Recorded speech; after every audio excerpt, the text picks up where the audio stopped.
Well, good morning, everybody. It is Tuesday, July 7th, 2020, and I want to give you an updated stats report for the month of June. So it is with a little bit of humor that I say this is, wow, this is crazy what has happened. If you've been watching my stats reports, you know that in April, I gave you a report on what happened in the last couple of weeks of March. And then, at the end of each month, I've given you a report on the month before. And all along, I have said that COVID has hit the market hard. The sales have been down, the number of listings have been down, prices have stayed about the same. Well, folks, wait till you see what's happened in June. So I'm going to switch over and I will show you.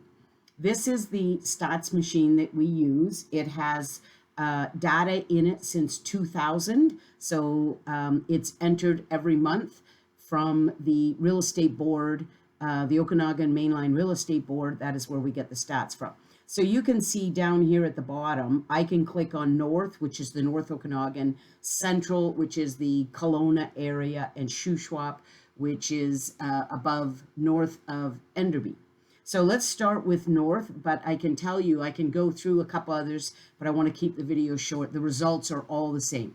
So let's look at this. So be aware that 1 month does not make a market, okay? You can't determine what's happening in the market based on, 1 month. So this is interesting, and hopefully it is a trend, but it doesn't mean this is exactly what is going to happen. So if we look up here, you can see sales. So this is residential. This does not include any commercial properties at all. So the residential number of sales has jumped from 70 last month to 106 this month. Now let's look at June 2009. It was at 109. So we are almost at the same level as 1 year ago. Now look at in March, we would have seen very little difference because COVID did not shut down to halfway through March. But April, you would have seen a difference, and look at that drop. Okay, that is a tremendous drop. It started recovering in May, but my goodness, look at June. Let's look at the new listings coming on the market. So 158.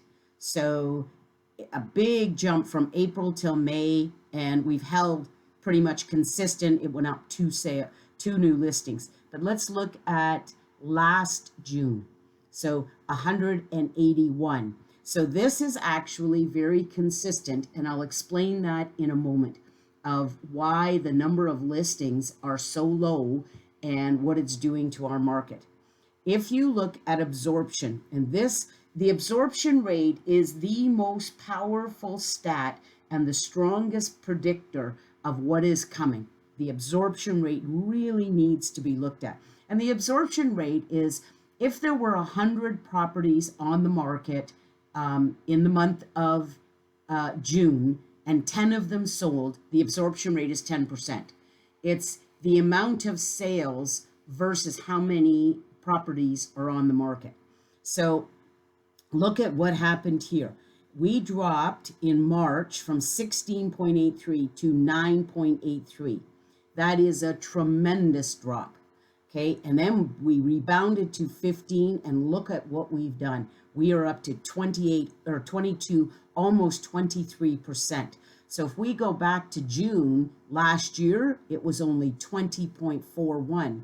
You have to go back to here in April to find an absorption rate that high. And if you even look at prior to that, it peaked right there and started going down, peaked again here, started going down, then COVID hit and dropped us to 9, and now we are back up at 22.89.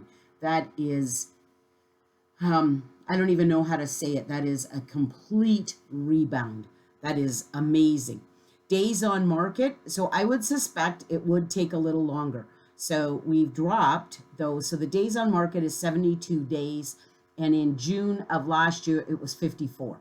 So it, it does take a little longer because people are still a little scared. People are still listing their homes at a high price, and so it's taking a little longer.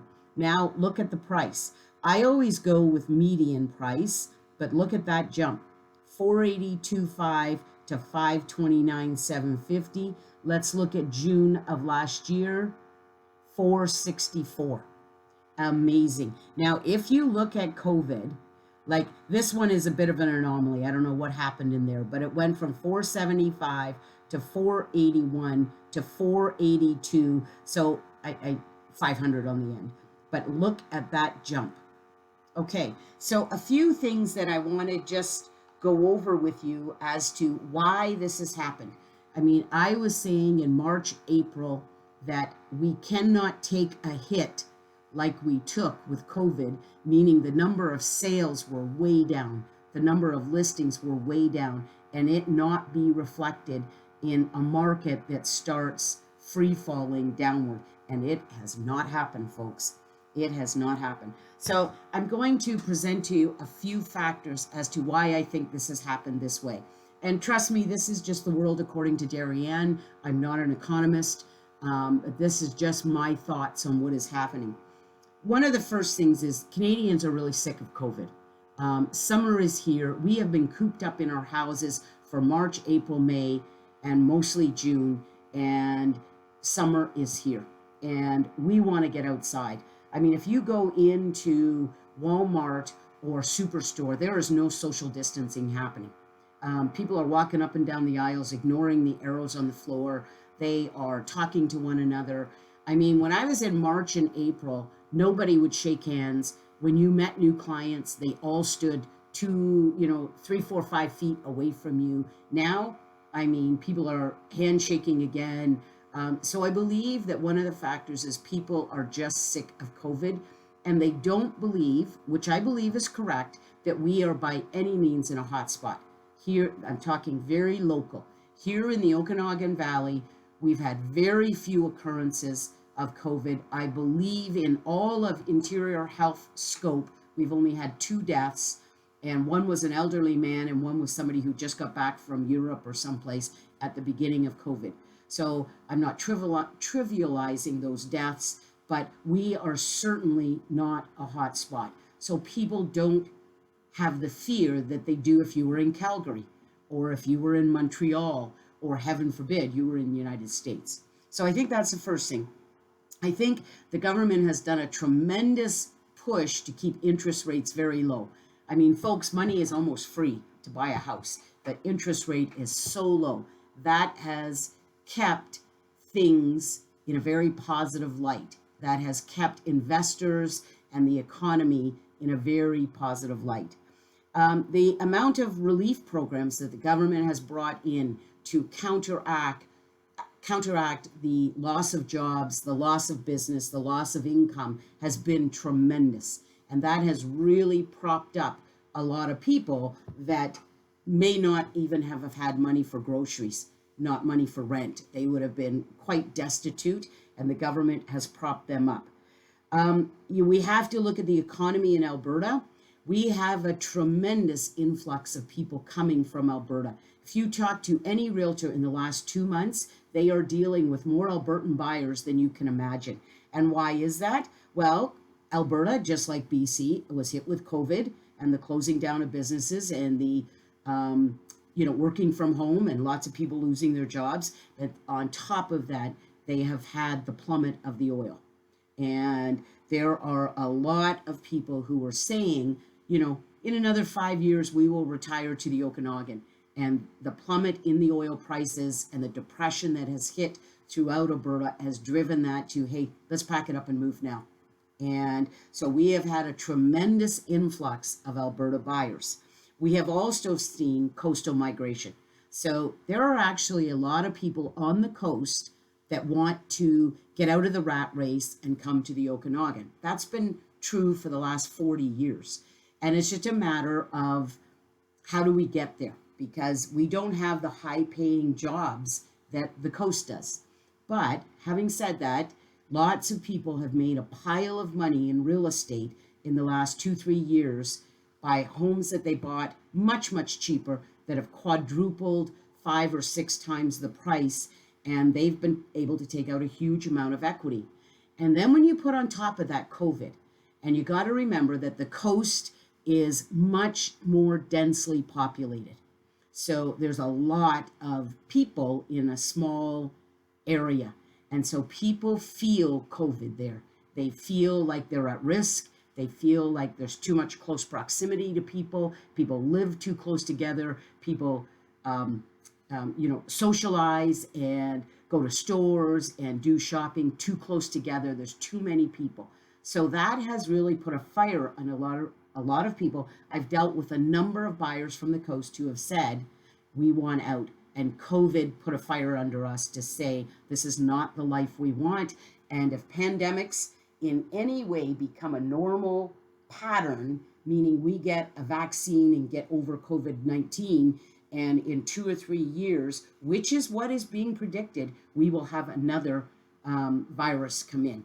And we are going to be dealing with this every few years. Maybe it won't be 2 or 3, maybe it'll be 10 or 15 or 20, but viruses are going to be a way of life. And so they're saying, I don't want to be in a densely populated area for the last 40 years of my life. So they're moving this way.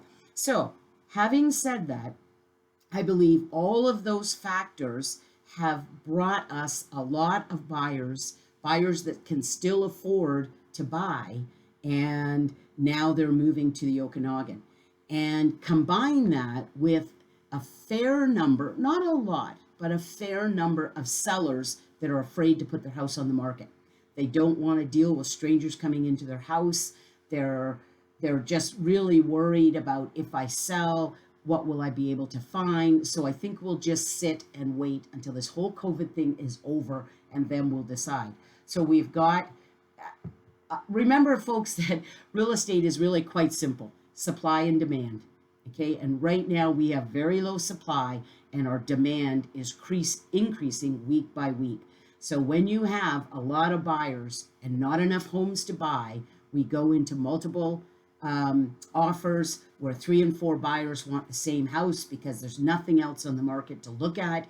And when you have multiple offers, you maintain high prices, because usually in a multiple offer, it sells for close to list, or above list price. So that just keeps the prices very stable and high.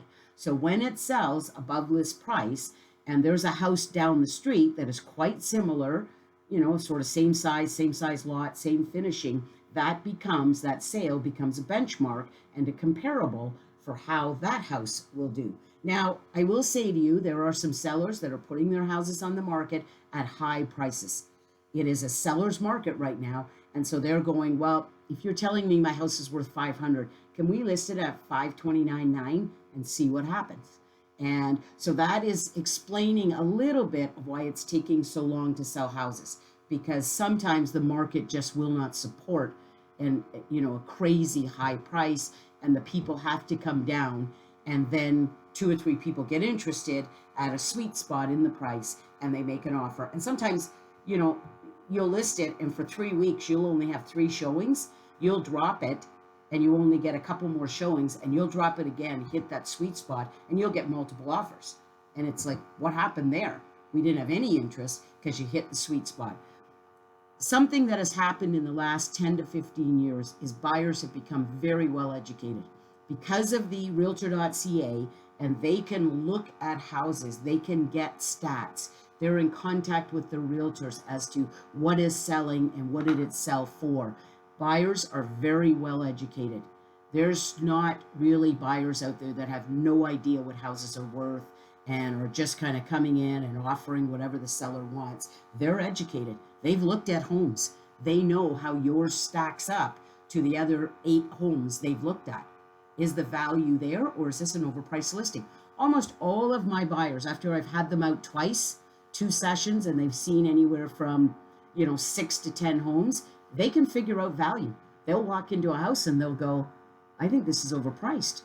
The last 3 houses we've looked at had way more, fixtures, nice fixtures, newer carpet, newer kitchens, newer bathrooms, and these people are asking the same price, and it needs upgrading.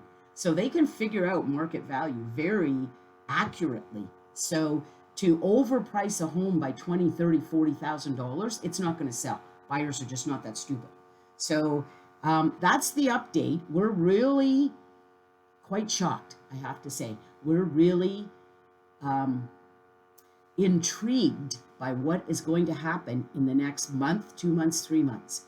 And you got to remember, there are cycles in the real estate market that happen no matter what. Whether the market is, speeding up a hill, it is increasing month after month, or whether it is free falling and coming down, the cycles continue. March, April, May, June always are very active. Summer levels out a little bit as a lot of people are on holidays, kids are out of school. The fall will have a little bit of an upswing, September, October, November, and then December, January, and February are very slow. That cycle happens no matter what. So we are in the spring market. And I do believe that one of the things that has happened is COVID delayed our spring market. Where we would have seen March, April, May, and June really, really active, lots of buyers, lots of sales, it got delayed by 2 months. So we are still actually in the spring market. We may not have any flattening over the summer. We may continue to just be very, very active. And who knows what the fall is going to bring? We had a discussion about what's going to happen in the fall. Some things to think about is the government is going to pull back on all of their relief programs. They're not going on forever. And when that happens, we may see some delayed reaction to COVID, where suddenly the propping up that the government has done is taken away. And we may see a downswing in our economy. We may also see a second wave. I don't want to scare anybody. I mean, we're in great shape in Canada and excellent shape in BC, but we may see a second wave. There obviously a second wave. This is July 7th. There is a second wave in the United States right now. Multiple states are spiking, not just rising, they are spiking. Florida, Texas, New York is again rising. So we haven't seen that in Canada yet. And so will we see a second spike? I don't know. So the fall is very iffy, but I truly believe we are going to finish well. We may not boom, but we are going to finish well. And I believe the real estate market in the Okanagan is going to be far less impacted by COVID than we at first initially thought. So there we go, 18 minutes. Sorry, folks, it took a little long, but I did want to talk about what is happening in the marketplace. Take care, keep safe, and I look forward to speaking with you soon.